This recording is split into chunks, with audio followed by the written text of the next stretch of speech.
모든 것이 은혜였습니다. 21주년 예배 바로 직전에 우리 이제 권사님과 잠깐 담소를 나누시면서 벌써 21년 됐나요? 그렇게 말씀하시더라고요. 그러시면서 권사님께서 제자교회 등록하시는 과정 잠깐 이렇게 더듬어서 말씀해 주시고, 또 이강훈 남수 집사님도 어제도 모르는데 뭘 시간을 많이 간 것 같습니다. 그러면서 보니까 시간이 참 많이 이렇게 흘러갔습니다. 하나님의 집으로 세워진 지 21주년, 그리고 세워가고 있는 중인 제자교회입니다. 그림 하나 잠깐 살펴보겠습니다. 이 그림은 여러분 어디인지 단번에 아시겠죠? 어느 그림인지. 이건 스페인 바르셀로나에 있는 사글라다 파밀리아, 성 가족 성당이죠. 그러니까 우리가 아시는 것처럼 안토니오 가우디라고 하는 사람이 1882년에 저 성당을 착공을 했습니다. 설계하고 착공을 했어요. 그리고 시간으로 따지면 벌써 144년이 지난 거예요. 그런데 여전히 공사 중입니다. 얼마 전에 그 저 중심탑, 가장 높이 올라가는 그 탑을 드디어 목표 지점까지 세웠다라고 하는 그런 뉴스가 있었습니다. 가우디는 저 성전을 설계하면서 자신이 성전을 완공할 것이다라고 생각하지 않았습니다. 그리고 건축하는 과정에서 조금도 조급해하지 않았다고 합니다. 사람들이요 묻습니다. 왜 이렇게 오래 걸립니까? 라고 물었더니 가우디가 했던 말이, 나의 건축주, 그러니까 하나님께서는 서두르지 않으십니다 라고 그렇게 말했다고 해요. 성도 여러분, 우리 교회도 역시 마찬가지입니다. 설립 21주년, 완공된 것을 선포하는 축제의 날이 아니었습니다. 여전히 하나님께서 작성하신 설계도를 따라서 지금 우리는 지어져 가고 있는 중입니다. 그러니까 오늘 21주년 감사 예배 드리고 있는데 잘 지어져 가고 있는지를 확인하는 날, 그러니까 지어져 가는 과정에서 있었던 것들 혹시 오차가 없는지 이런 것들을 좀 살피는 날, 이런 날이 설립 기념주일 아닌가 싶습니다. 사진 하나 또 넘겨봅니다. 교회는요, 박제된 그 박물관에 박제되어 있는 과거의 유산을 전시하는 것이 아닙니다. 여전히 성령의 망치 소리가 들리는 역동적인 공사 현장이라는 겁니다. 공사 현장에서는요, 수시로 설계도라고 하는 것을 펼쳐서 확인해야 됩니다. 뉴스 보셨을 겁니다. 며칠 전 삼성역의 GTS 건설 현장에서 철근이 2,500개가 누락되었다라고 하는 그런 뉴스가 있었습니다. 시공사가 그걸 발견해 가지고 국토부에다가 보고를 했다고 합니다. 우리가 실수했습니다. 도면을 잘못 판독해서 이런 실수를 범했습니다. 이제라도 보강하고 완벽한 공사를 이루겠습니다라고 그렇게 보고를 했다고 합니다.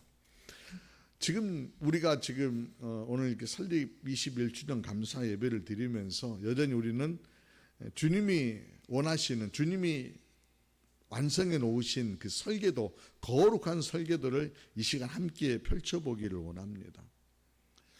교회란 무엇입니까, 여러분? 교회란 뭐입니까? 굉장히 고민스러운 질문이기도 하면서, 또 여러분들이 답하기에 교회 뭐지? 라고 그렇게 의문스러운 것일 수도 있을 겁니다. 교회는요, 여러분, 결코 건물이 아닙니다. 교회를 건물이라고 생각하는 분들은 착각하는 겁니다. 껍데기만 지금 보고 있는 겁니다.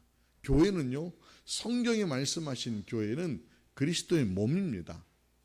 그리스도의 몸이고 그 몸 안에 우리는 각각의 지체들로 형성되어져 있는 이거 공동체입니다. 이 공동체를 그럼 어떻게 건강하게 또 주님이 기뻐하시는 모양대로 세우려고 하는가라고 하면은 가장 먼저 살펴야 될 게 이 재료들, 지체들이 뭐인가를 살펴봐야 되는 거예요. 교회 머리 되신 분이 누구이다라고 하는 게 선명합니다. 근데 지체는 누구입니까? 우리입니다. 근데 우리를 얘기할 때에 오늘 예배소서 2장 11절 12절 말씀 보면은 이런 표현이 있습니다. 우리는 본래 이방인이었다는 겁니다. 육체로는 이방인이었고 또 약속의 육체로는 이방인이었고 약속의 언약으로 보면은 그리스도 밖에 있었던 사람들, 외인이었다라고 하는 그런 표현을 씁니다. 그래서 세상으로는 소망이 없는 사람들, 하나님도 없는 사람들, 그러니까 예배석 교회 성도들에게 하는 그런 표현이니까 아마 이방인 교회의 그런 표현이잖아요. 그러니까 동일하게 지금 우리도 똑같은 거예요. 우리도 역시 외인이었고요, 약속 바깥에 있었던 사람들이었고요, 그리스도 밖에 있는 사람들, 하나님도 없는 사람들이 우리였습니다. 그런데 어떻습니까? 그런데 오늘 19절 말씀 보면은 이렇게 선언합니다. 같이 한번 읽어봅니다. 시작. 너희가 외인도 아니요 나그네도 아니요 오직 성도들과 동일한 시민이요 하나님의 권속이라. 그렇습니다. 우리는요, 여러분 선명하게 생각해야 되는 게 우리라고 하는 정체성, 나라고 하는, 그러니까 교회의 몸을 이루고 있는 나라고 하는 사람은 이제는 하나님 나라의 시민이요 하나님의 권속이라고 하는 겁니다. 시민이라고 하면은 또 그림 잠깐 봅니다. 시민이라고 하면은 이게 좀 국적을 가졌다라고 하는 게 뭐를 의미하는 것입니까? 우리가 저기 우즈베키스탄에 국적 없이 떠도는 고려인들 이야기 잘 아실 거예요. 떠돌다 보니까 국적을 잃어버렸어요. 소련이 해체되면서 각각의 나라들이 독립을 선포하는데 나는 저쪽 다른 옆 나라에 살다가 이쪽으로 왔는데 국적을 회복할 길이 없어서 국적 없이 사는 고려인들이 참 많다고 해요. 국적이 없으니까 학교 교육 못 받습니다. 국적이 없으니까요, 어떤 지위, 보호를 못 받는 거예요. 그러니까 국적이 있다라고 하는 얘기는 다른 의미로 법적인 자격을 갖는다는 거예요. 그 나라의 법적인 자격을 갖는다는 것이고, 국적을 가졌다라고 하는 것은 권리도 있고 의무도 역시 갖는다라고 하는 거예요. 국가가 국민들에게 해주는 것 가운데 가장 큰 우선은 뭐이겠습니까? 보호입니다. 보호. 국내에 있든지 해외에 있든지 대한민국 국민이라고 하면은 대한민국 국가는요 반드시 보호합니다. 대한민국 국적의 힘으로 외교적인 보호를 받는 것이 국적을 가지고 있다라고 하는 것입니다. 그러니까 로마의 시민권을 가지고 있었던 바울의 경우를 한번 살펴보십시다. 로마 시민권을 가지고 있었던 바울이요, 예배석 교회를 따라 3차 전도 여행, 예배석 교회를 떠나서 예루살렘에 도착했는데 예루살렘에서요 유대인들이요 바울을 끌어다가요 신문하고 채찍질하고요, 그리고 로마의 법정에다 세우기 위해서 로마 총독 앞에 세웁니다. 함부로 막 이렇게 처신을 합니다. 그때 바울이요 내가 시민권자이다라고 주장을 합니다. 그랬더니 그 이후에요 상황이 완전히 반전됩니다. 유대인들이요 바울을 데려다가 채찍질할 수 없게 됩니다. 로마의 총독도요 바울을요 함부로 대하지 못합니다. 왜냐하면은 시민권자이기 때문에 그렇습니다. 시민권자는 철저하게 보호하도록 그렇게 돼 있는 거예요. 그러니까 뭐 유대인들 입장에서 보면은 유대인이잖아 라고 하지만은 시민권을 가진 시민권자이기 때문에 그런 보호를 받을 수 있었던 거예요. 그런 것처럼 하나님의 시민권을 가지고 있는 사람들은 하나님의 보호를 받는 겁니다.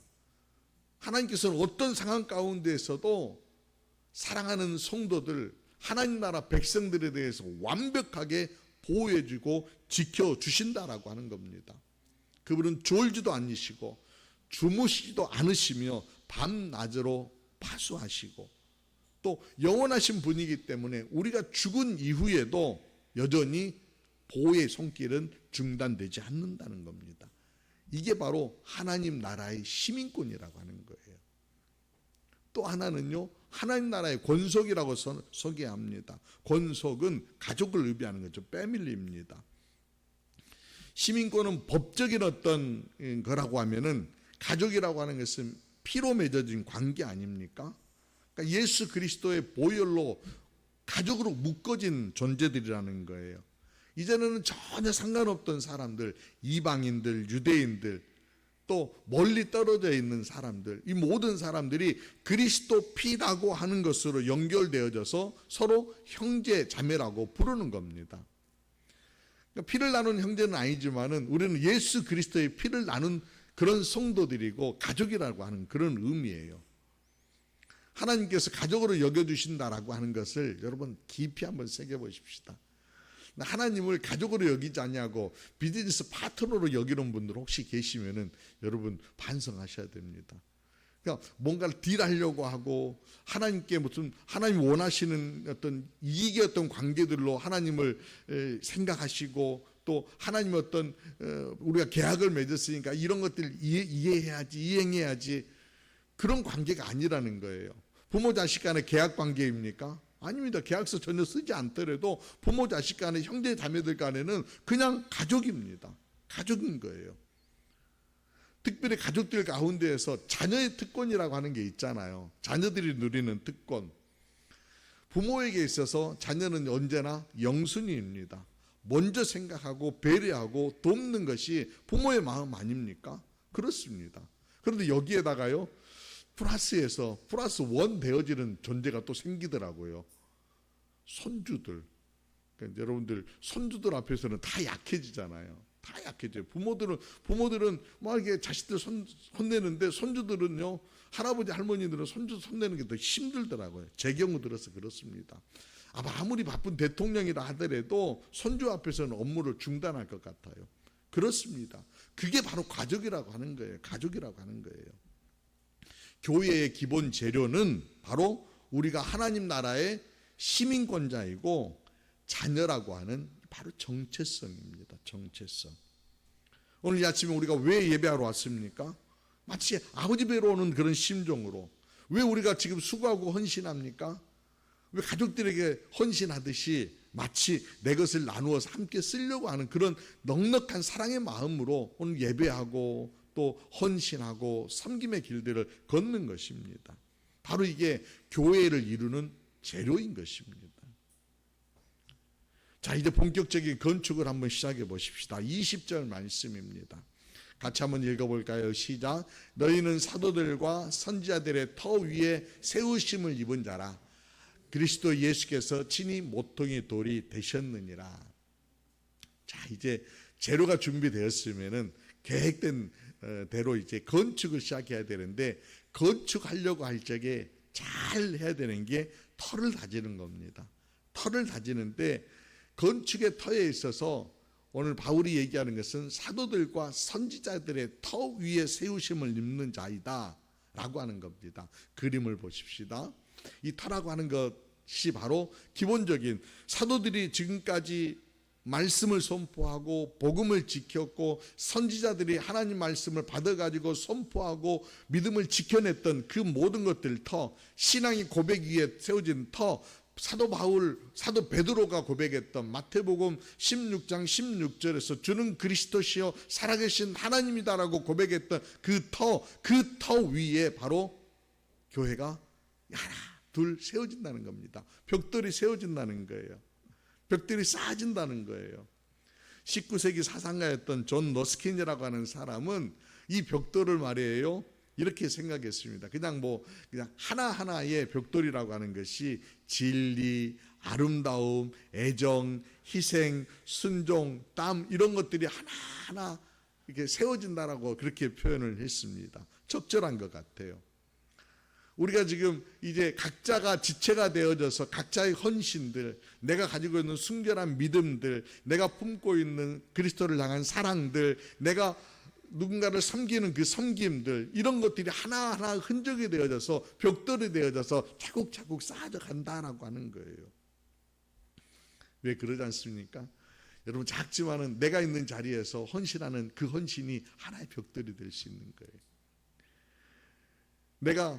내가 지금 믿고 있는, 내가 고백하고 있는 그 뜨거운 열정 하나가 또 하나의 벽돌이 될 수가 있는 거예요. 이런 것들이 쌓여져서 이제 하나하나 빌딩을 해 나아간다라고 하는 겁니다. 또 여기에 중요한 것이 또 하나 있습니다. 터 위에요, 끝자락에 보면은 모퉁이 돌이 있습니다. 모퉁이 돌이라고 하는 것은 오늘 주님께서, 바울은 주님이 모퉁이 돌이 되으셨다라고 그렇게 표현을 합니다. 모퉁이 돌이라고 하는 것이 중심을 잡는 겁니다. 또 하중을 버티기도 하고요, 방향을 결정하는 것이 모퉁이 돌입니다. 이런 의미는 바로 모퉁이 돌이 되었다, 주님이 모퉁이 돌이 되었다라고 하는 것은 어느 방향으로 벽돌을 쌓아 나아가야 될 것인가에 대해서 안내한다는 거예요. 방향을 제시한다는 거예요. 교회가 세워지는 방향 정하시는 분이 주님이시다라고 하는 거죠. 그래서 주님의 뜻에 따라서 순종하고 또 주님의 뜻에 따라서 한 걸음씩 나아가는 겁니다. 요즘처럼 참 혼란스러운 시대가 과거에 있었나 싶습니다. 왜냐하면 너무나 다양한 의견들이 강력하게 제시가 됩니다. 진보든 보수든 얼마나 사람들이 똑똑한지 자기 주장이 너무나도 명확하게 막 제시를 합니다. 신학적인 논쟁도 굉장히 많습니다. 제가 신학교에 들어가서 신학 공부를 해보고 지금도 정리되지 않은 그런 신학 논쟁들이 계속해서 나오고 있습니다. 그런데요, 그런 논쟁들을 다 제껴버리고 교회에서 신앙 공통을 이루려고 할 때에는 반드시 물어야 되는 것이 있습니다. 다른 거 없습니다. 주님이 원하시는 겁니다.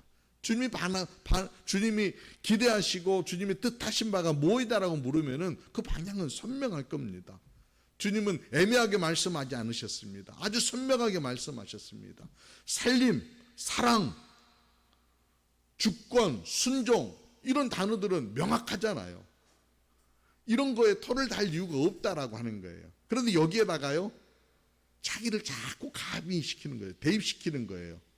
주님 사랑하면은 명확한데 내 사랑과 주님 사랑을 섞기 시작을 하는 거예요. 내 주장을 섞기 시작을 하는 거예요.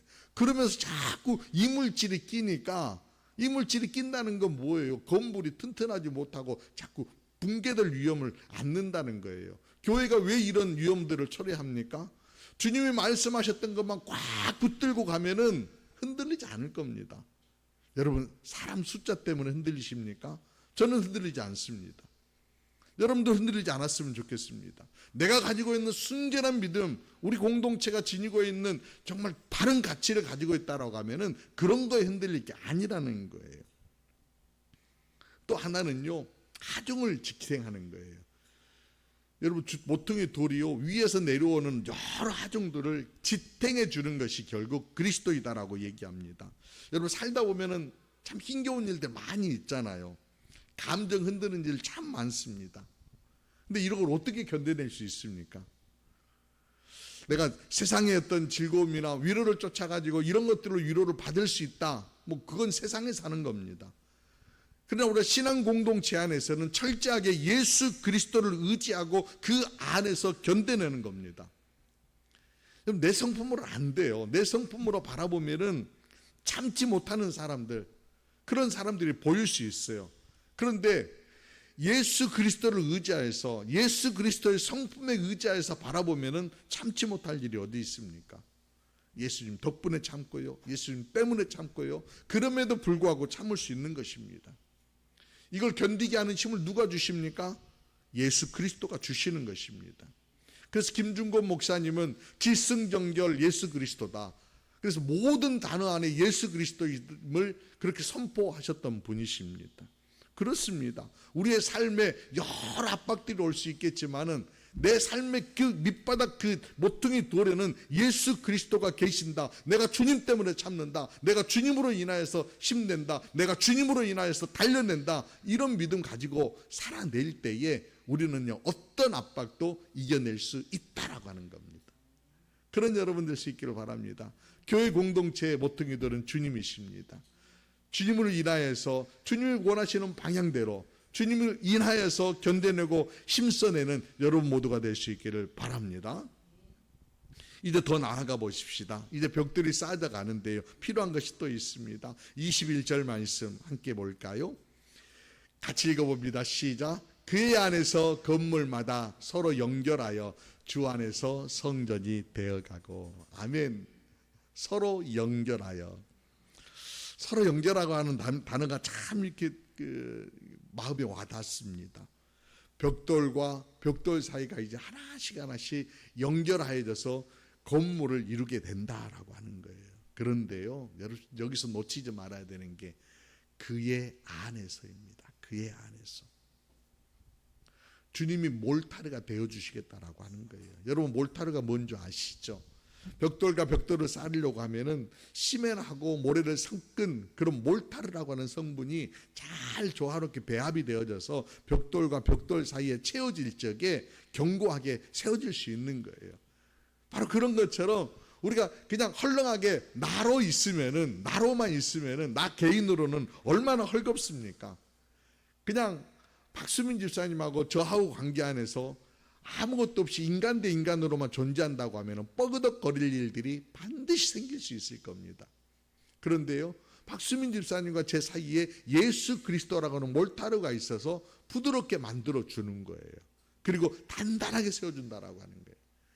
우리의 삶 가운데서 역시 마찬가지입니다. 집사님을 바라볼 적에 또는 권사님을 바라볼 적에 그냥 인간 대 인간으로 바라보지 마시기 바랍니다. 그러면 뻑뻑한 소리가 나고요, 충돌이 나고요, 그 안에 자꾸 이물질이 있어서 사람들을 괴롭히게 하는 일들이 발생하는 거예요. 그런데 그 안에 예수 그리스도를 접착제로 사용할 수 있기를 바랍니다. 예수 그리스도가 있으면은 나의 시선으로만 바라보지 않아요. 내 안에 지금 나와 권사님과 나와 집사님 사이에 예수님이 계시는데 예수님의 시선으로 바라볼 수 있게 된다는 거예요. 자주 드리는 말씀이잖아요. 주님의 시선으로 상대를 바라보면은요, 한꺼풀 이렇게 정화돼서 바라볼 수 있는 거예요. 주님의 심정으로 바라볼 수 있는 거예요. 그래서 저 형제도, 저 집사님도, 저 권사님도 나를 위해 죽으셨던 그 주님께서 저분을 위해서도 돌아가셨구나라고 하는 그런 마음 생기게 되는 거예요. 그러다 보면 판단과 정죄는 사라지게 되고요, 사랑과 연합이 시작되어지는 것입니다. 그러면서 부족한 부분은 덧대어지게 되는 거예요. 덧대어지는 것. 여러분, 벽돌이라고 다 같은 벽돌입니까? 돌 쌓는 거 보니까 참 신비합니다. 돌 쌓는 분들이 참 전문가이니까 어떻게 저렇게 큰 덩어리 돌과 작은 덩어리들을 저렇게 조화롭게 잘 쌓아 나갈까? 교회 안에도요, 큰 덩어리들이 돌이 있고요, 작은 덩어리들이 돌이 있는데 이렇게 덧대어지는 거예요. 그러면서 조화롭게 벽을 완성하는 거잖아요. 부족한 부분들을 채워지는 그런 역사들이 생긴다는 겁니다. 여러분, 처음처럼이라고 하는 브랜드 이렇게 그 소주병이 있잖아요. 그 소주병에 보면은 처음처럼 글씨가 신영복체입니다. 신영복. 저기 성공의 신대의 교수였던 신영복 교수가 공적으로 이렇게 사용할 수 있도록 이렇게 오픈해 놓은 글씨체인데, 신영복 선생이 서예를 배우시다가 깨달음이 하나 있었대요. 글씨를 막 쓰는데요, 그림 넘겨보세요. 글씨를 이렇게 획을 딱 하나 그어놓고 뭔가 이렇게 약간 삐뚤어진 것 같은 그런 느낌이 들어요. 그러면은 그 실수를 만회하기 위해서, 조화롭게 맞추기 위해서 다른 한편은 조금 더 세워서 글씨를 쓰기 시작했다는 거예요. 그러다 보니까 이게 어느 순간 글씨가요, 조화롭게 맞추어지더라라고 하는 그런 얘기를 합니다. 그러니까 누구든지 실수할 수 있고, 누구든지 부족함이 있고, 누구든지 연약함이 있지만은 인생도 그렇고 교회도 마찬가지잖아요. 완벽한 사람들만 모이는 것이 교회인가요? 아닙니다. 오히려 교회는요, 실수투성인 인간들이 모인 집합체입니다. 오죽했으면 어느 목사님은 병원이라고 그렇게 얘기했습니까? 환자들이 모인 것이다라고 그렇게 얘기하시는 분도 계십니다. 여하튼 그런데 그런 공동체가 건강하게 세워져 갈 수 있는 것은 부족한 부분들을 채운다라고 하는 거예요. 실수투성이인 부분들을 누군가는 또 메꾸어 주면서 나아가는데, 연약한 부분들을 채우되 그 채우는 부분 아에 몰타르는 누구라고요? 예수 그리스도. 나는 작은 돌멩이가 되어져서 저기에 들어가서 채워지면은 멋진 예술 작품으로 이루어질 수 있다라고 하는 것입니다. 그렇습니다. 교회는요, 예수 그리스도가 생동하고 숨쉬는 그런 공동체로서 실수가 보충되어져 가는 그런 공동체이다라고 하는 거예요. 그렇게 만들어진 공동체가 기성품보다 훨씬 더 감동적이고 아름다운 작품을 이루게 된다라고 하는 겁니다. 세상에 똑같은 교회는 한 개도 없습니다. 세상에서 똑같은 교회가 한 개도 없기 때문에 오늘 우리 교회가 명품 교회가 될 수 있는 거예요. 만약에 세상에 똑같은 교회가 여러 개 있다라고 하면은 뭐 3,000개 똑같은 교회가 있다고 생각해 보십시오. 가치는요, 기성품입니다. 그러나 세상에서 딱 한 개밖에 없다라고 하는 그 교회, 바로 그게 명품인 거예요. 주님이 기대하시는 그 바로 마음은 세상에 많은 교회들이 있지만은 예수 그리스도를 중심으로 하여서 예수 그리스도를 모퉁이돌 삼고 사도들과 선지자들의 틀을 위해 세워져서 명품 교회 되어지기를 주님께서는 기대하십니다. 제자교회가 명품 교회가 될 수 있기를 원합니다. 이제 최종 목적지를 선포합니다. 22절입니다. 여러분, 교회의 최종 목적지는 같이 읽어봅니다. 시작.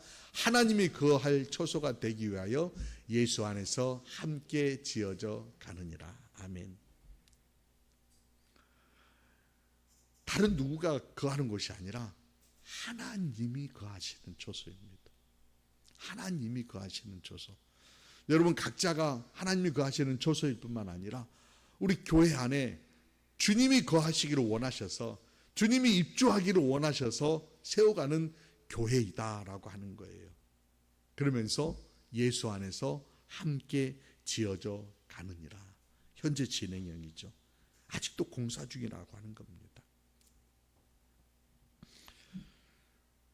부족함이 있겠죠. 모자람이 있겠죠. 여전히 공사하다 보니까 뭐 이게 먼지, 공사장에 먼지가 풀풀풀 나는 일들이 생길 수 있겠죠. 그림 또 봅니다. 넘겨보세요. 이게 오늘 착착착 넘어가면 참 좋은데, 네, 넘기고 싶어. 넘겨주세요, 방성씨. 네. 자, 최종 목적지.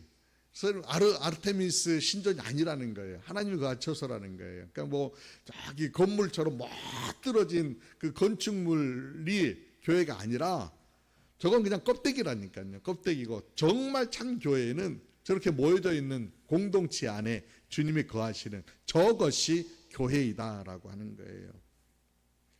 저것이 교회이기 때문에 여러분, 겉모양이 지금 껍데기가 뭐 상가에 있든 아니면은 멋들어진 그 뭐 그냥 큰 대형 교회이든 이런 게 지금 어떤 판단의 기준이 아니라는 거예요. 하나님 바라보실 적에 야, 저기는 건물이 멋지니까 내가 저기 가서 거해야 되겠다, 전혀 그러지 않으신다는 거예요.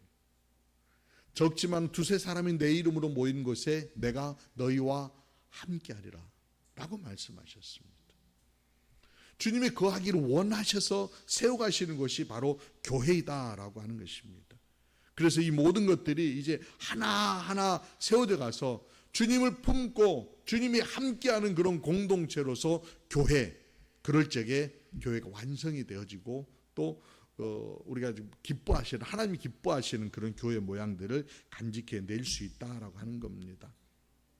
계속 지어져 가는 것이니까요, 부족함이 있을 수 있습니다. 그러나 그 부족함들을 하나하나 메꾸어서 우리는 계속해서 주님이 거할 처소를 세워 나아갈 것입니다. 사랑하는 성도 여러분, 지난 21년은 하나님께서 우리라고 하는 정말 투박한 돌들을 이제 고르시어서 지체이다라고 그렇게 명하여 주셨고, 하나님 나라의 자녀이다, 하나님 나라의 백성이다라고 그렇게 사용해 주시고, 이제 돌멩이로 툭툭툭 두드리시면서 깎을 건 깎으시고 세워 나아가고 계십니다. 예수 그리스도께서 친히 몰타래가 되어주셔서 한 곳을 채워주시고, 또 부족한 부분이 있다고 하면 그 부분에 뭐 저를 끼워 넣기도 하고 또 권사님을 끼워 넣기도 하면서 하나하나 세워져 가고 있습니다. 우리 중 누구도 나는 완성되었다라고 교만하는 사람은 없어야 할 것입니다. 너 누구도 나는 쓸모없다라고 낙심하는 분도 한 분도 계셔서는 안 됩니다. 우리 모두는 누군가의 부족함을 채워서 주님의 교회를 세워나가기 위해서 부름받은 돌들입니다. 그러기 위해 나의 판단은 죽이고 주님의 판단에 나를 맡겨드리십시다. 주님의 기뻐하시는 그 뜻을 따라서 우리가 교회를 세워나갈 적에, 지어갈 적에 주님이 거하시는 공간이 되는 겁니다. 주님이 거하시는 공간으로서 주님의 기쁨이 되어질 적에 그런 판단으로 우리 모두가 세상 가운데서 하나님께서 주시는 놀라운 신비로운 기쁨들, 하나님 주시는 신비로운 평안들을 이 공동체 안에서 함께 누리면서 또 함께 세워나가는 우리 모두가 될 수 있기를 주님의 이름으로 부탁드립니다. 함께 기도드리겠습니다. 사랑의 하나님, 지난 21년 동안 우리를 그리스도의 피로 연결하여 주시고 하나님의 가족으로 삼아주심을 감사합니다. 우리가 서로의 허물을 정죄하는 심판자가 아니라 그리스도의 눈으로 바라보며 서로의 부족함을 사랑으로 보충해내는 성숙한 공동체가 되게 하시니 또한 감사드립니다. 완성을 향하여 함께 지어져가는 이 거룩한 여정 속에서 날마다 우리의 자아는 깎아주시고 오직 주님의 성품에만 우리의 삶을 정렬시켜 낼 수 있도록 도와주옵소서.